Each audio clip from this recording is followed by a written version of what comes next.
Hi, I'm Nalevanko, and today I'm presenting on the topic of crisis pregnancy centers. Pregnant and alone, know your option, reads billboards all across the United States. These billboards are posted by a nonprofit, faith-based organization called Crisis Pregnancy Centers. CPCs are anti-abortion organizations focused on dissuading pregnant women from choosing abortion. On January 22, 1973, the United States Supreme Court ruled abortion in the first 2 trimesters of pregnancy legal nationwide. This landmark decision acknowledged that the constitutional right to privacy, as Justice Harry Blackmun states, is broad enough to encompass a woman's decision whether or not to terminate her pregnancy. As of 2013, there are approximately 2,500 CPCs compared to 1,800 abortion clinics. CPCs have received over $30 million in governmental funding since 2001. The government's monetary support of openly religious, deceptive, and unlicensed crisis pregnancy centers poses a question. Should crisis pregnancy centers receive government funding in the United States? Research through medical, religious, and ethical lenses reveals that crisis pregnancy centers should not receive government funding. CPCs aim to advertise themselves as licensed medical clinics and offer women who arrive at these clinics medical misinformation about abortion and their pregnancy. CPCs should not receive government funding as they are not licensed medical clinics and offer false medical advice. The National Association for the Repeal of Abortion Laws, Pro-Choice America, a nonprofit organization that opposes restrictions on abortions, sent volunteers into 16 CPCs in Maryland to investigate the accuracy of the medical misinformation provided. The report showed that of the 16 centers investigated, 100% of the centers were found to be providing misinformation about abortion and birth control. 5 centers informed the volunteers that abortion is linked to breast cancer, and 1 center claimed abortion is linked to colon and uterine cancer. Susan, a patient of Dr. Ann Davis, an assistant professor of obstetrics and gynecology at Columbia University Irving Medical Center, received an ultrasound at a CPC in Manhattan. However, volunteers were unable to determine how far along her pregnancy was. Repeated and delayed ultrasound pushed her pregnancy into the 3rd trimester. Although Susan was previously told by CPC counselors that she was legally permitted to have a 3rd trimester abortion, she was past the legal limit. Dr. Davis examined Susan and found an ultrasound performed by licensed nurses or doctors would have easily dated her pregnancy. Government money should not be used to fund organizations that blatantly provide medical misinformation. Affiliates from 2 main CPC organizations, CareNet, have been notorious for discussing religion to clients openly. Crisis pregnancy centers should not receive government funding because many are biased on the basis of religion. In Bose v. Deshu, a court opinion between Susan Bose, a woman who visited a CPC, and Dottie Deshu, a representative of the CPC Susan visited, Bose recounts how she mentioned to 2 unnamed CPC volunteers that she had previously received an abortion, and the volunteers questioned Bose about her religious affiliation. Kimberly Kelly, a sociologist at Mississippi State University who studied religion and reproductive politics, researched evangelical Christianity in the CPC movement. Kelly emphasizes the religious conversion of this religion and the aspect of converting others into evangelical Christians.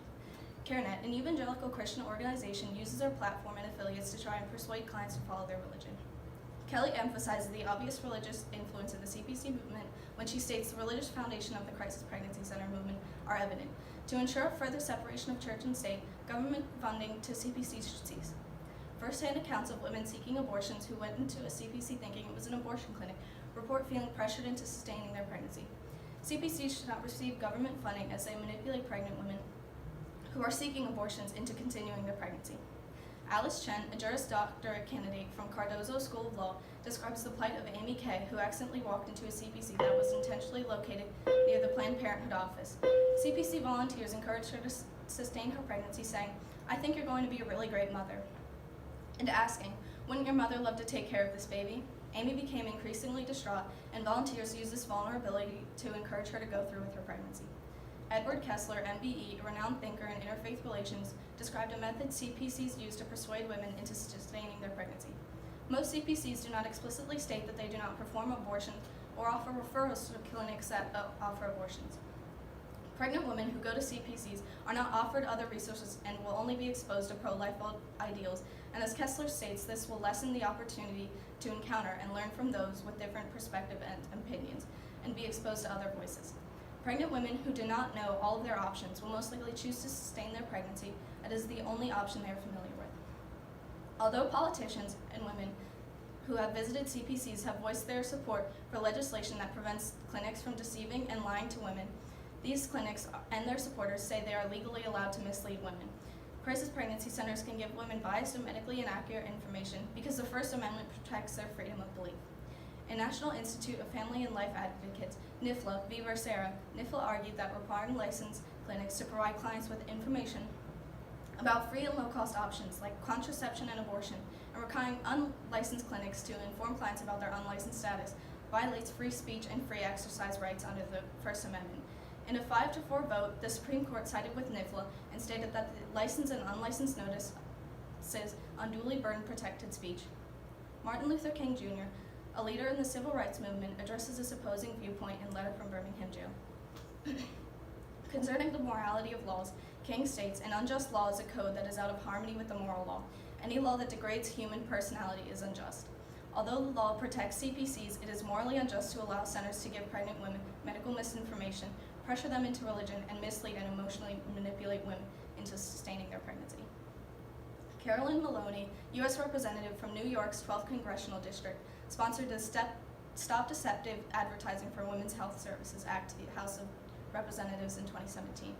This bill will require the Federal Trade Commission, a federal organization intended to promote consumer protection, to implement rules that forbid a person from deceptively advertising to give the appearance that such person provides abortion services.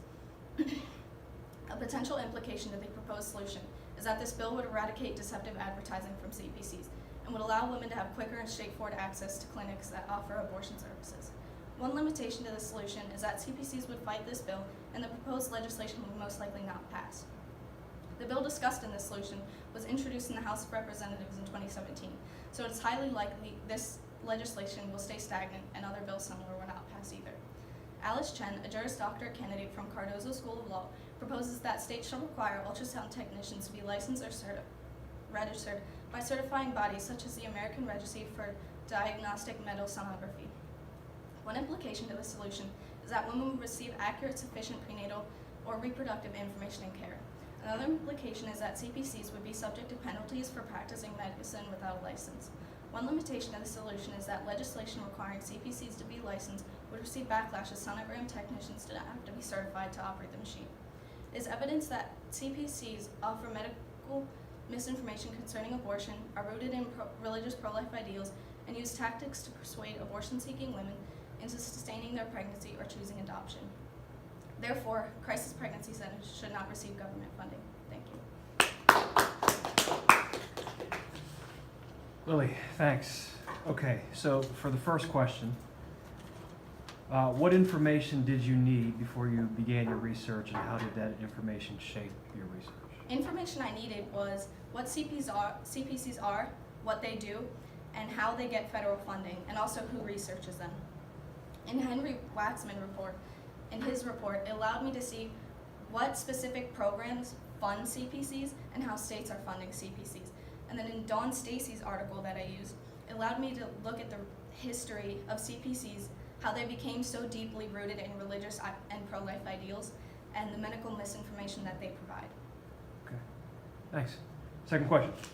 How did you use the conclusions and questions of others to advance your own research? Well, many of my sources did not offer conclusions. They just simply stated the problems with CPCs, and my conclusion it basically substituted as their solution also, if that makes sense. And then a question that came up in my research was, are CPCs protected under the First Amendment to give pregnant women this misinformation? And then I looked into NIFLA v. Becerra, and this helped me form my counter argument. Okay. All right, thank you.